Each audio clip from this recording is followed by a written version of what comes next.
आज हम बना रहे हैं चॉकलेट वॉलनट केक। इसके लिए मैंने 1 कप डेट्स ले लिए हैं, इसमें से सीड निकाल लिए है। इसमें मैं 1 कप वार्म मिल्क डाल रही हूँ। इसको हम 15 मिनट के लिए सोक करने के लिए साइड में रखें।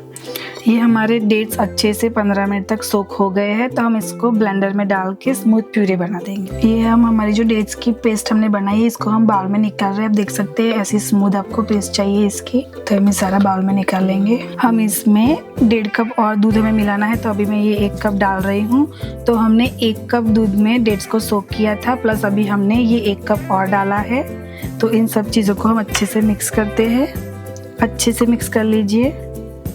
अगर आपको डेट्स की जगह पे जैगरी या शक्कर यूज़ करनी है तो सेम 1 कप आप डाल सकते हो, बट मैं ये बिना शुगर वाला बना रही हूँ, तो इसीलिए मैंने इसमें डेट्स यूज़ की है। इसका टेस्ट भी बहुत अच्छा आता है और हेल्दी भी है। ये हमने 1/2 कप और डाल दिया, तो टोटल हमने 2.5 कप मिल्क डाला है, वो भी थोड़ा सा गर्म है। अब हम इसमें 1 कप ऑयल डालेंगे। तो ये सनफ्लावर ऑयल है, कोई भी ऐसा ऑयल ले लीजिए जिसमें कोई फ्लेवर ना हो। अब हम इस सारी चीज़ों को अच्छे से मिक्स कर लेंगे। आपको अच्छे से मिक्स कर लेना है ताकि जो ये सारा कुछ है वो अच्छे से कंबाइन हो जाए। तो अब जब भी केक बनाए तो ध्यान रखें कि पहले जो वेट इंग्रेडिएंट्स है गीले वाले वो सारे अच्छे से मिक्स करें, और उसके बाद उसमें जो सारे ड्राई इंग्रेडिएंट्स है उसको डालें, तो आपका केक बहुत ही अच्छा बनेगा। तो ये हमने अच्छे से सारा कुछ मिक्स कर लिया। जी विस्कर की मदद से हम ये इसको सारा अच्छे से मिक्स कर लेते हैं, ताकि जो हमारे इंग्रेडिएंट्स है वो अच्छे से मिक्स भी हो जाए और थोड़े लाइट भी हो जाए।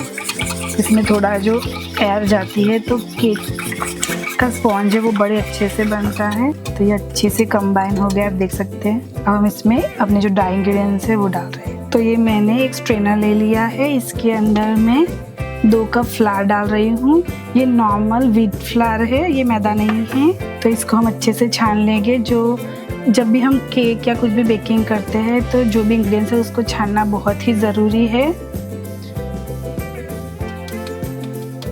ताकि जो इसमें थोड़ा एयर जाती है तो स्पॉन्ज अच्छा बनता है। तो मैंने ये आटा छान लिया। ये 1/4 कप कोको पाउडर है। आप इसको बढ़ा भी सकते हो और कम भी कर सकते हो, अपनी चॉइस के मुताबिक है। इसमें मैंने 1/2 टीस्पून बेकिंग पाउडर है और ये 1 टीस्पून बेकिंग सोडा है। तो हम इन चीज़ों को भी अच्छे से छान लेंगे। अब हम इस सारी चीज़ों को अच्छे से मिक्स कर लेंगे। ऐसे फोल्ड करते जाइए। इसको ओवर मिक्स हमें नहीं करना है, बस सारी चीज़ों को हमें अच्छे से कंबाइन करना है।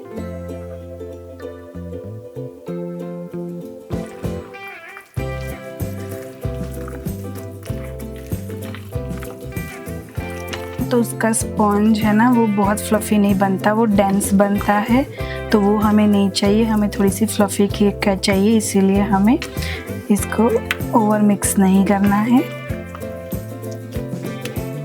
अब हम हमारे ओवन को प्री हीट कर लेते हैं। जो इसका फंक्शन है उसको आप बेक या फैन बेक कर सकते हो। मैं अभी फैन बेक पे कर रही हूँ। जो उसका टेम्परेचर है मैं उसको प्री हीट कर रही हूँ 180 पर। तो उसको 10 मिनट तक हम प्री हीट होने देंगे। उसके बाद हम हमारा केक पैन है जिसको अंदर रखेंगे। आप इसको ऐसे ही बेक कर सकते हो, बट आप इसमें अंदर आपकी पसंद के जब नट्स डालते हो तो बहुत अच्छे लगते हैं। तो मैं इसमें वॉलनट्स डाल रही हूँ। ये मैंने टोटल 3/4 कप वॉलनट्स लिए, उसको चॉप कर लिए है। इसमें मैं अभी थोड़े आधे डाल रही हूँ और बाकी के मैं ऊपर डालूंगी। तो इसको भी ऐसे अच्छे से मिक्स कर लेंगे थोड़े से। ये हमारा मिक्सिंग पूरा डन हो गया है और मैं अभी इसको ग्रीस किए हुए राउंड टिन में इसको डाल दें। ये मैंने बेकिंग पेपर ले लिया है, इसको मैंने काट लिया है। अब मुझे इसको अपने मोल्ड के हिसाब से इसको काटना है। तो मैं क्या कर रही हूँ, ये छोटी सी टिप्स है आप सबके लिए। मैंने इसको ही ऐसे उसके ऊपर रख लिया और आप पेन की मदद से इसको लाइन कर दीजिए।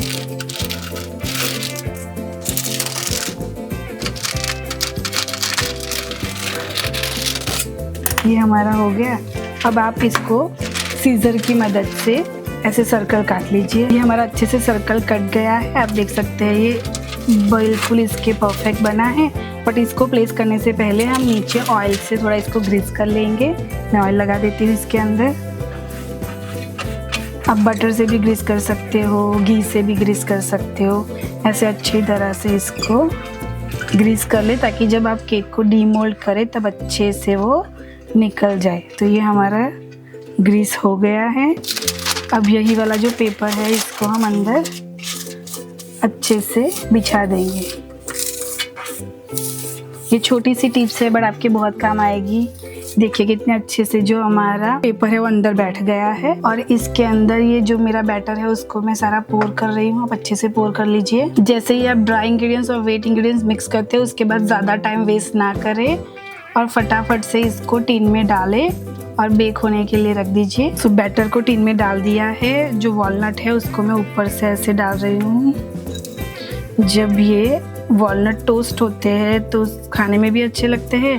जो हमारी केक है विदाउट ऊपर एनी चॉकलेट ड्रेजिंग वो बहुत ही अच्छी लगती है दिखने में भी और खाने में भी अच्छी लगती है। तो इस तरीके से मैंने सारे वॉलनट को डाल दिया है। आप इसको पकड़े 2-3 बार ऐसे थोड़ा सा उसको हिला ले ताकि जो अंदर कोई भी एयर बबल होगी वो निकल जाएंगे। और अगर आप चाहो तो वॉलनट को थोड़ा सा प्रेस कर सकते हो ताकि वो अंदर केक के अंदर अच्छे से बैठ जाए। अब हम इसको ओवन के अंदर रख देंगे। अब हमारा जो केक का टीन है उसको हम ओवन में रख रहे हैं। इसको मिडल वाले रैक पे रखिए और 20-25 मिनट तक आपको इसको कुक करना है।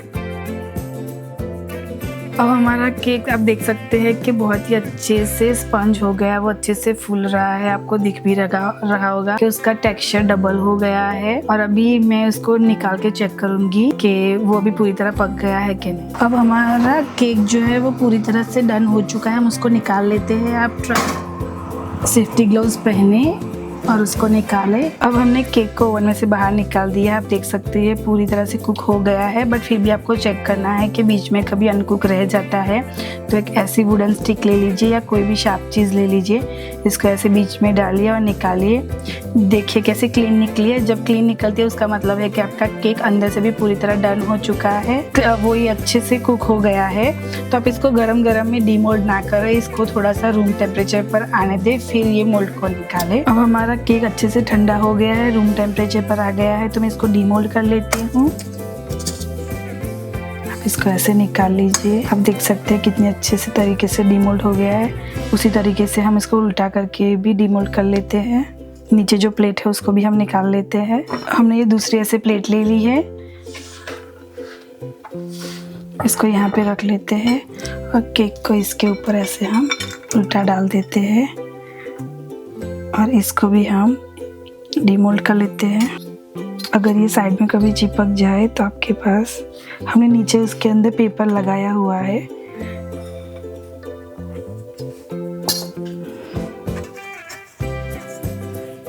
ये भी अच्छे से निकल गया। और जो ये बेकिंग पेपर है हम उसको निकाल लेते हैं। हम केक को वापस सीधा कर लेंगे। हमने सारा डीमोल्ड करके इसको अच्छे से इसके अंदर रख लिया है। आप देख सकते हैं कितनी अच्छी तरीके से हमारा केक कुक हुआ है। आप देख सकते हैं कि बहुत स्पंजी भी बना है। बस आपको केक बनाते टाइम ये 2 चीज़ों की ध्यान रखना है कि वेट इंग्रेडिएंट्स और ड्राई इंग्रेडिएंट्स को अलग अलग मिक्स करें, ओवर मिक्स ना करें। और सारे ओवन का टेम्परेचर है वो जो डिफरेंट होता है तो उस हिसाब से आप कुक करें। मुझे ये केक कुक करने के लिए 45 मिनट लगे तो आप भी ये चीज़ का ध्यान रखें।